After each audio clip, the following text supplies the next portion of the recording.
Bien, continuando con las clases, vamos a hablar lo que vendría a ser el espectro de la insuficiencia coronaria parte uno. Vamos a hablar de lo que vendría a ser la cardiopatía isquémica estable, antiguamente llamada angina de pecho estable. El paciente con angina viene con una clínica de una isquemia que se va a presentar de manera sintomática cuando la obstrucción es mayor del 70%. Pregunta de examen. El dolor anginoso es un dolor anginoso gradual, un dolor opresivo en el pecho, irradiado a mentón izquierdo, muñeca izquierda, con una intensidad no mayor de 15 minutos. Cuando dure más de 30 minutos, sospechen de infarto hasta demostrar lo contrario. Pregunta de examen. Dolor en el pecho, más de 30 minutos, infarto hasta demostrar lo contrario. La irradiación, como les dije, característico de los cuadros coronarios a cuello, mandíbula, zona interescapular, muñeca izquierda, mentón, clásico. Otros síntomas que pueden encontrar es el diaforesis, náuseas, disnea, sobre todo la disnea siendo de mal pronóstico debido a una evolución mayor, un shock cardiogénico asociado probable.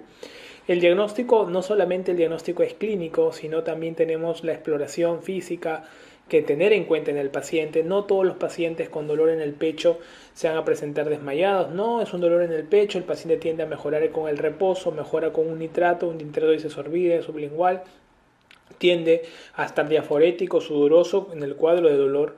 Es importante en la exploración rescatar lo que son los síntomas, o sea, lo que vendría a ser lo que me dice el paciente y lo que yo voy a buscar en el paciente, los signos a la hora de observar los ruidos cardíacos, que no hay un soplo asociado, puede ser un infarto que está comenzando. Toda la evolución de todas las cardiopatías tienen que tenerlas en mente en ese momento. El paciente presenta de una manera muy inespecífica el cuadro clínico. En el electrocardiograma, como les dije, cómo se presentan las isquemias, tienen que recordar en estos pacientes cuando ya se ha comprobado el cuadro de la isquemia en reposo, tenemos que someterlo a una prueba de esfuerzo para volver a comprobar la isquemia y documentarla y sobre todo definir qué zona del corazón probablemente esté implicada, y para ello hacemos un protocolo de isquemia en el cual lo sometemos al paciente a esta prueba de esfuerzo. Hacemos una ecocardiografía de estrés, luego de la prueba de esfuerzo positiva, pues le hacemos un ecocardio de estrés para poder ver en ecocardiografía cuál es la cara que está disfuncionante. En algunos casos, cuando veamos mucho daño severo, un daño muy severo sobre todo, donde hay una motilidad muy alterada de todas las caras, queremos ver viabilidad miocárdica, le pedimos una gammagrafía para poder ver si hay tejido viable. La gammagrafía clasifica en 3 grados la viabilidad. Hablamos de una isquemia leve, cuando es menos generalmente de 5, moderada de 5 a 10 y más de 10 severa, ¿no? Hablamos de viabilidad para poder ver el grado de severidad del territorio isquémico que esté asociándose. Al final, cuando ya vemos todo el cuadro de lesión, tomamos un cateterismo, una foto, para poder ver qué lesión implicada, de qué arterias está haciendo esa alteración de la motilidad cardíaca en nuestros pacientes. Por lo tanto, en un paciente con angina de pecho estable, pasa por todas estas pruebas. Si te ponen en la pregunta de examen, paciente fumador con dolor en el pecho, nada más, ¿qué es lo primero que haces de todas estas pruebas? ¿Qué crees tú? ¿Un EKG? ¿Estudiarlos clínicamente y ver sus síntomas? No, definitivamente. Lo que tienes que hacer con este paciente es poder crear una prueba de esfuerzo, poder hacer una ergometría, una prueba de esfuerzo, poder reproducir la clínica del paciente y comprobar que el dolor en el pecho es de tipo isquémico. De esa manera, con la ergometría y la prueba de esfuerzo, nosotros vamos a poder comprobar que el cuadro que estamos estudiando en nuestro paciente es de tipo coronario. Y luego proseguir con las demás pruebas que te he explicado. La clasificación canadiense de lo que vendría a ser el dolor en el pecho anginoso lo ve en 4 grados. Acuérdate que tienes que recordar 2 clasificaciones, la del NIHA y la canadiense, para poder interpretar las limitaciones que van a tener los pacientes a la hora de poder interpretar su grado de afectación cardíaca.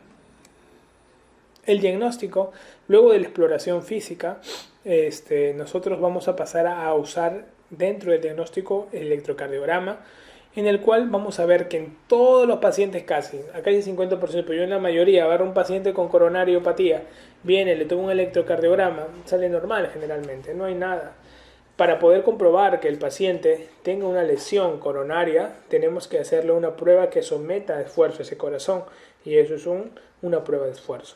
Y secundariamente poder utilizar una ecografía, un ecoestrés que también pueda comprobar un poco la afectación coronaria y que esa afectación coronaria cómo se traduce en un daño cardíaco asociado que implique. Entonces es necesario las pruebas de diagnóstico que comprueben mi hipótesis. La ergometría es la prueba de elección, es el diagnóstico y valoración de la respuesta a tratamiento de nuestros pacientes, ayudan al pronóstico. Válida, generalmente cuando se dice que es válida, cuando tú llegas al 85% de tu frecuencia cardíaca máxima, que ésta se halla restándole la edad a 220, y esa es tu frecuencia cardíaca máxima. Si el paciente se mantiene en esa frecuencia cardíaca y luego pues se mantiene durante todo el ejercicio y no hace clínica, es poco probable que tenga una angina asociada. Va a ser positiva cuando haya un dolor asociado uno o otro, cuando haya alteraciones electrocardiográficas donde hay un ascenso o descenso del ST mayor de 1 milímetro, y cuando es negativo cuando no hay clínica o no hay alteración asociada en el electrocardiograma. El tratamiento de estos pacientes isquémicos crónicos, ya que como ellos tienen una placa estable y nada más el cuadro con el tiempo se va a ir llenando esta placa, y ahí recién cuando ya tenga generalmente más del 70% en el cateterismo, cuando tú ves el cateterismo tú lo ves así,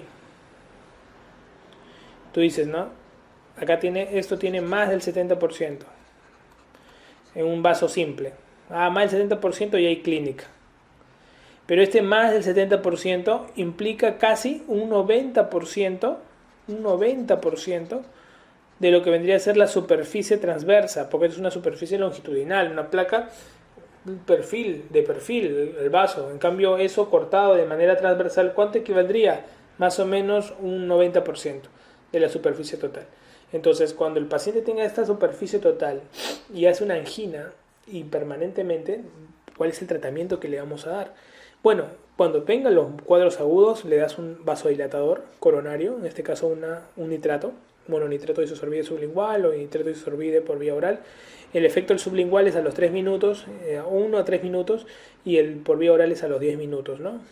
Pacientes crónicos, como tú tienes que evitar de que acá se formen plaquetas en las fisuras de la placa, tú tienes que darle un antiagregante que permitas evitar la agregación plaquetaria. Entonces le voy a dar antiagregantes plaquetarios. Le voy a dar antianginosos que permitan una buena relajación miocárdica para que la demanda de oxígeno pues no sea alta. Un betabloqueante será ideal, un antagonista de calcio para la vasodilatación también va a ayudar muchísimo, el nitrato para la vasodilatación venosa, lógicamente, y vasodilatación coronaria. Los antianginosos van a ser de elección con los antiagregantes en el manejo. Para que la placa se mantenga estática y no me tenga fisuras y no estén agregándose ningún mediador de la coagulación en alguna fisurita de la placa, pues le voy a dar una estatina que me permita tener una estabilidad de la placa. Y le voy a agregar yecas a los pacientes hipertensos, a los diabéticos, a los que tengan hipertrofia ventricular, más que todo para evitar el remodelamiento miocárdico, bloqueando la angiotensina 2. Entonces, por ahí como que va el manejo de los pacientes coronarios que nosotros vamos a ir teniendo. Bueno, acá están las contraindicaciones de los betabloqueantes: poco avanzado, bradicardia severa, claudicación intermitente, depresión, ya hemos dicho, ¿no? Esto lo hemos manejado en farmacología. Recomendaciones, como lo dijimos al inicio, en la clase anterior, generalidades. Para el tratamiento hipolipemiante, lo ideal actualmente, paciente diabético o paciente infartado previo, lo ideal es tener menos de 70 de LDL según la ATP4. El tratamiento invasivo. Bien, mi paciente pasó por todas las pruebas. Ya le hicieron electro, eco, le han hecho ecoestrés para ver motilidad activa, el miocardio con goteo de dobutamina, vemos la afectación de qué músculo está afectado en el ecoestrés. Ya pasó por cateterismo y ya mi sospecha es que tengo lesiones de 2-3 vasos. Entonces, ¿qué le hago? ¿Le hago stent o lo opero? ¿No? Entonces, es la duda que nosotros normalmente tenemos. Entonces, la revascularización por angioplastía, el ACTP es la angioplastía transpercutánea, ¿ok? Lo que hace el cardiólogo. Básicamente, ustedes van a observar que se hace angioplastía, pregunta de examen, cuando hay lesión de 1 o 2 vasos. Cuando haya una estenosis de un injerto coronario colocado, una vena, una arteria mamaria colocada, puedes hacer una angioplastía. Y en algunos pacientes cuando hay enfermedad de tres vasos. Te digo algunos porque en realidad el gold estándar ahorita para lesión de tres vasos en el mundo es la cirugía cardíaca, o sea, los bypass coronarios. Es la elección para la cirugía, para la afectación de tres vasos. Pero cuando tenga lesión de uno o dos vasos, afectación de un injerto, en algunos pacientes con enfermedad de tres vasos, siempre y cuando el paciente no sea diabético, siempre y cuando no haya lesiones muy calcificadas, ni tampoco tenga malos lechos distales, tú puedes ofrecerle por ahí una angioplastía. Pero si no, cirugía.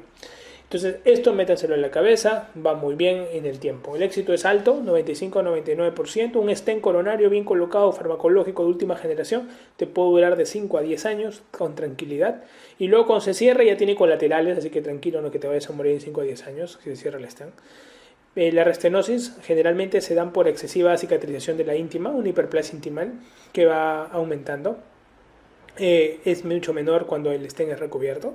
Eso es lo más importante. Y se hace una doble antiagregación con aspirina y clopidogrel por un año.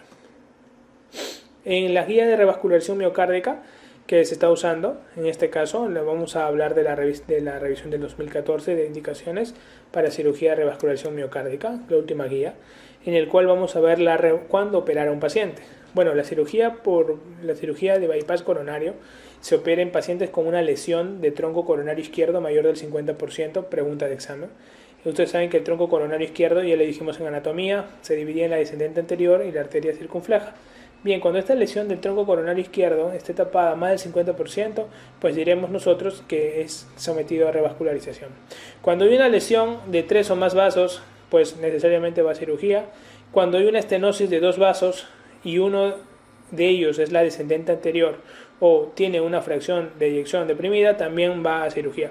Actualmente muchos de ellos, incluso con fracción de eyección deprimida, con lesión de 2 vasos, le están colocando stent. Ojo, no confundan las indicaciones que le estoy colocando con lo que muchos hacen de manera indiscriminada. Si tienes una lesión de 2 vasos, uno es la DA y uno es un vaso normal, pues vas a cirugía, va a ir mejor a la larga. Con los estudios de 10 a 15 años están demostrando lo mismo.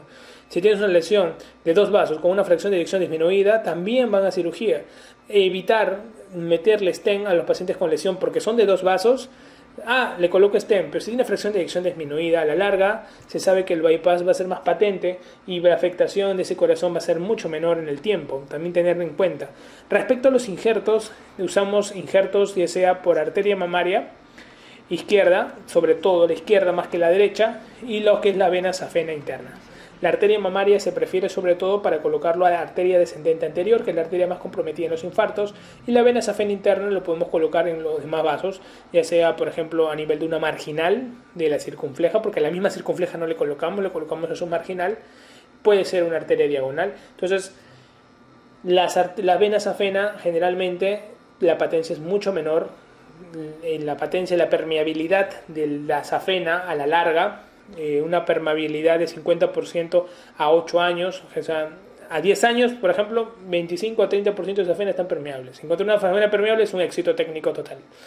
La arteria mamaria sí, a 10 años tiene una permeabilidad casi del 95%, por lo tanto, lo mejor que se puede hacer en un paciente es bypassearlo de manera arterializada, usar mamaria, usar arteria radial del brazo no dominante y luego al final vena safena. ¿Okay? Eso es importante. Resultados respecto a las complicaciones, bueno, las muertes en esta cirugía es del 1 al 5%, infartos asociados del 5 al 10%, tampoco se escapa, y puede haber, este tipo de cirugía se puede hacer con corazón parado o con corazón en movimiento. Con corazón parado se llama circulación extracorpórea, que ustedes la conocen, y con corazón en movimiento se llama sin circulación extracorpórea. Entonces, importante recordar un poco lo que vendría a ser uno u otro. Para ello es importante saber cuándo usar una circulación extracorpórea o cuándo no usarla. Acá básicamente respecto a la angina es lo que te he mencionado. Para el pronóstico, enfermedad de tronco izquierdo con más del 50%, clase 1, evidencia A. Cualquier estenosis proximal en arteria descendente anterior izquierda mayor del 50%, tratar también. Para el pronóstico es mejor lo que vendría a ser la revascularización. Enfermedad de 2 a 3 vasos con estenosis mayor del 50% y función ventricular izquierda deprimida, lo ideal sería la cirugía. También 2 vasos con depresión miocárdica, lo ideal es la cirugía. Gran zona de isquemia, cuando hay más del 10% del ventrículo izquierdo en una gammagrafía, lo ideal sería la cirugía. Solo una arteria coronaria permeable y estenosis mayor, acá generalmente ya es más que todo para cardiología, ¿no? Por eso es que la evidencia va bajando. Por lo tanto, una evidencia más que todo se va a dar en tronco, con lesión mayor al 50, cualquier estenosis proximal de la ADA con otro vaso mayor del 50% de la ADA y enfermedad de esos tres vasos con estenosis mayor al 50% y una función ventricular izquierda deprimida. Para estratificar a nuestros pacientes que van a ser sometidos a revascularización miocárdica se utiliza la escala Syntax. La escala Syntax permite estratificar a los pacientes en un riesgo bajo, intermedio y alto, y dependiendo de ello poderle ofrecer un tratamiento hemodinámico al paciente, ya que la escala Syntax lo que hace es distribuir por zonas anatómicamente cada región arterial.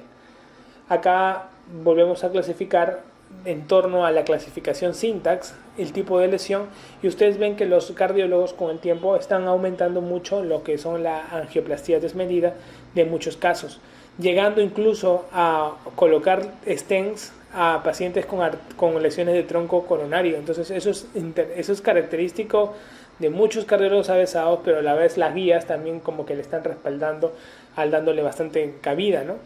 Entonces recuerden más que todo cuáles fueron las indicaciones que les dejé de cirugía, cuáles fueron de stent para poder tener en cuenta de cara al examen. Esta es la bomba de circulación extracorpórea. La bomba de circulación extracorpórea trabaja como un corazón, pulmón, riñón. Mientras tu corazón está detenido, la sangre está pasando por aquí, la oxigenan, la limpian y vuelve a tu torrente sanguíneo, ¿okay? Por la otra cánula. Entonces, los pacientes que entran a circulación extracorpórea generalmente tienen mayor probabilidad de hacer accidentes cerebrovasculares, sobre todo tenerlo en cuenta en pacientes que ya han tenido antes accidentes cerebrovasculares, pues tratar de evitar de usar circulación extracorpórea. Hace un cierto daño renal, por lo que en pacientes que tienen problema renal límite también evitamos la circulación extracorpórea. Por eso es que en esos dos grupos de pacientes, renales o problemas cerebrales, tratamos de hacer la circulación sin bomba, ¿no? Entonces acá hay ventajas que van a favorecer la cirugía sin bomba o la cirugía con bomba. A favor de la cirugía sin bomba, básicamente es la menor cantidad de sangrado, ¿no? Las pacientes que no entran a circulación extracorpórea, al no estar anticoagulados, tienen menor cantidad de sangrado. En cambio, los pacientes que entran a circulación extracorpórea, sobre todo las complicaciones son problemas cerebrales y a la larga problemas renales, ¿no? Que se pueden precipitar. Pero después, en muchísimos estudios, técnicamente no hay diferencia en grandes centros que operan un volumen gigante de corazones, no encuentran una diferencia muy significativa en la sobrevida, sobre todo entre hacer una u otra. Por lo tanto, a la larga, si el centro es muy bueno operando con bomba o si es muy bueno operando sin bomba, no importa, lo importante es que lo haga bien y el paciente tenga una mortalidad no mayor del 5%. Ok, acá están las diferentes indicaciones actuales en la última guía con las evidencias de revascularización miocárdica. No te olvides las 3 indicaciones de cirugía: lesión de tronco mayor del 50%, si tienes asociada una arteria descendente anterior con lesión mayor del 50%, más otro vaso, también va a cirugía. Paciente con lesión de 3 vasos va a cirugía. Pacientes diabéticos coronarios con lesión de 3 vasos va a cirugía. Paciente con lesiones calcificadas, malos lechos distales con 3 vasos va a cirugía. Es diferente al manejo con stent. Estas son las 3 indicaciones que gobiernan casi todas las indicaciones generales. ¿Ok? Entonces, esto es de cara para que hayas visto un poco cómo es el manejo de revascularización miocárdica, en este caso en el paciente con angina estable. En el paciente con angina inestable también se hace el mismo modelo de esquema de tratamiento. El paciente con infarto también se hace el mismo modelo de tratamiento a la hora de hacer la revascularización y tomar las decisiones. Ya lo veremos en sus clases respectivas, pero acá en la parte de angina estable un poquito me he extendido en decirte un poco las técnicas distintas que utilizamos. No voy a ahondar muchísimo en el tema, es algo que nosotros nos dedicamos día a día, pero no es tan preguntado. Pero quiero dejarte los puntos claves como para que puedas recordar a la hora de enfrentar una pregunta técnica cuál sería la indicación, en qué casos y sobre todo qué tipo de alternativa le ofreces al paciente. Ya nos estamos viendo en la siguiente clase. Un fuerte abrazo.